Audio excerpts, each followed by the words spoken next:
state legislator who visited Virginia's Red Onion State Prison described conditions as inhumane. During October 2024, I was able to pierce the veil of secrecy that surrounds Virginia's remote supermax prison, Red Onion State Prison, and the extreme abuses and racism that have plagued the prison since it opened in 1998. This happened thanks to various comrades and prisoner support outlets like Jamar James, Prison Riot Radio and Jay Renee, Prison Radio and Noel Hanrahan, the Virginia Defenders and Phil Waleto, and others, who helped publicize reports I wrote and recorded about conditions at the prison, and numerous prisoners who had set themselves on fire in desperate efforts to be transferred away from the conditions of Red Onion. These reports brought broad media attention to Red Onion. In response, the Virginia Prison Systems Director, Chadwick Dotson, went to the media, evading addressing the inhumane conditions at the prison, and deflected responsibility by claiming numerous invitations had been extended to state legislators to visit Red Onion who were apparently unresponsive.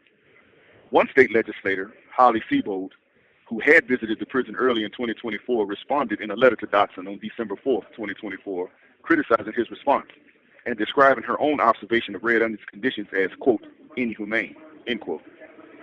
She, however, left it to Dotson to fix things there, which isn't likely to happen, as this prison, alongside its sister supermax, Wallens Ridge State Prison, has been a cesspool of racism and abuse since it opened in 1998. A large part of the situation lies in the constantly evaded but gross contrast between the racial and cultural makeup of the prison staff versus their prisoner populations. The prison staff are almost totally white and come from segregated rural communities, while the prisons are near totally urban black and brown. What makes the situation all the more volatile is it totally replicates the same racialized power imbalance that created and reinforced the violent racism of America's historic systems of slavery and Jim Crow segregation, with the use of a politically empowered and armed population of whites to police a disenfranchised and defenseless population of people of color, a condition that officials know will and does generate racist impunity, brutality, and abuse, yet they pretend not to recognize and deliberately conceal what they themselves have created. In fact, in the 2015 HBO documentary, Solitary, Inside Red Onion State Prison, Virginia officials quite deliberately hid this blatant racial and cultural contradiction by falsely portraying Red Onion staff as racially diverse and its prisoner population as majority white. This was done throughout the documentary. First, there was an opening scene of a black and a white guard escorting a handcuffed white prisoner to a solitary confinement cell, a false depiction. There has never been more than approximately 3 blacks among the prison's nearly 400 guards who are otherwise totally white. Then 4 hand-picked prisoners were interviewed. 3 were white and 1 was black. All had been given free televisions by the prison's administration for giving watered-down interviews. Another blatant fabrication of the racial makeup of the prison population at Red Onion, which again has always been near totally black and brown.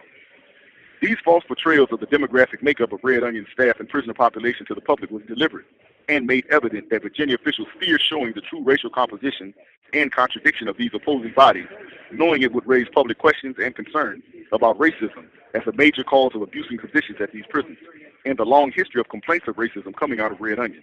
A picture is worth 1,000 words. But the key factor behind the deliberate racialized uses of these rural prisons is there are more blacks in the prisons than in the counties in which they are located. And these disenfranchised blacks are used to give a false diversity to the local populations, allowing the segregated white regions to receive political apportionment and funding and tax benefits that they do not warrant, benefits that would otherwise go to our own black and brown communities if we were still located in them. This replicates the slavery-era designation of blacks as 3/5 human beings, who therefore had no political power, but were counted as part of the local white populations to give them political apportionments and expanded voting power. So Virginia officials deliberately send black and brown prisoners to Red Onion, Wallens Ridge, and others of their rural prisons, not for need of prison security, but rather to give unfair economic and political advantages to these rural white communities and take these benefits away from our black and brown communities. So you have a thinly disguised but exact replication of slavery-era policies of unjust enrichment and political empowerment of poor southern white communities at the expense of people of color, who these whites are armed and allowed to brutally police. And the practice is being more deeply entrenched with the systemic closing down of predominantly black staff prisons across the state and the increased shift of resources and new prison construction projects to rural segregated white communities like where Red Onion and Wallens Ridge are located. The solution is to close these unneeded and wastefully operated centers of racism and abuse down. So long as they remain open, they will remain inhumane. This is Kevin Rashid Johnson coming to you from within America's Gulag Archipelago. Dare to struggle, dare to win. All power to the people. These commentaries are recorded by Prison Radio.